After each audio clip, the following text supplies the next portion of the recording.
Welcome to my vinyl video series where I am taking you through my entire record collection, one album at a time. Today we have Ellie Goulding's Delirium. This album came out November 6, 2015. My copy is from December of the same year. I found Ellie Goulding probably the same way that you found Ellie Goulding, which was her viral Elton John cover. I remember seeing it on Tumblr, falling in love, going in looking at her own music, falling deeper in love. And then I happened to be at a record store, I think 2 years in record collecting. I think this was like 2016. That's not 2 years, that's 6 years. My concept of time does not exist. But I remember seeing this image on the shelf and I was like, we're picking that up for sure. And then I realized it was Ellie Goulding and I'm like, oh, we're definitely getting this. So I was able to buy this used. I love buying used albums, even if they're modern. If I could find them used, like, I go for that because they're just, I love seeing the way that they've been loved. Like, I think all these blemishes, all these little marks that they had character to, they had history, and that's what I love about records. Going through the track list, we have on side A, Intro, Delirium, Aftertaste, Something in the Way You Move, Keep on Dancin', On My Mind, Around You. On side B, we have Codes, Holding On for Life, Love Me Like You Do, Don't Need Nobody, Don't Panic. On side C, we have We Can't Move to This, Army, Lost and Found, Devotion, Scream It Out, The Greatest. And on side B, we have I Do What I Love, Paradise, Winner, Heal, Outside, and Powerful. My favorite tracks on this album are On My Mind and Hold On for Life.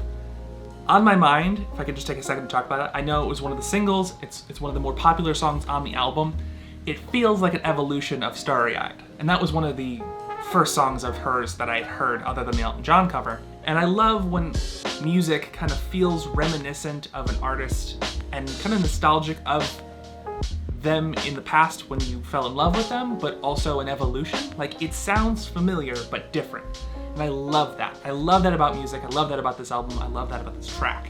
I wanted to bring up also the back cover is like a even more fun version of the sexy front cover.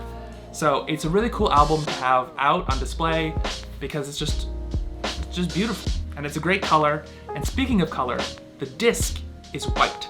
Whenever I pull an album out and I put on a disc and it ends up being colored, I kind of waffle between whether I like colored discs or whether I prefer them transparent color or solid color, because this is a solid white. And I don't know, putting this album on for the first time in a while, I was just kind of like, about the fact that it was white. Like, it just felt like they made a color because they could. And I'm just speculating. There might be a purpose behind like an artistic choice other than the fact that they wanted to make a colored disc. Personally, I would have loved it if it was kind of like a white and blue combination of the sky in this photo, or maybe it's a seamless background.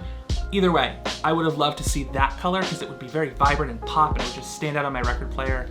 The white kind of melted in, which wasn't a bad thing, but either way, that's about it for my copy of Ellie Goulding's Delirium. I will link it on the streaming service in the description below, but if you have a chance to go out and pick up a copy from your local record store, highly recommend searching for it. It's a very fun album. Either way, happy listening.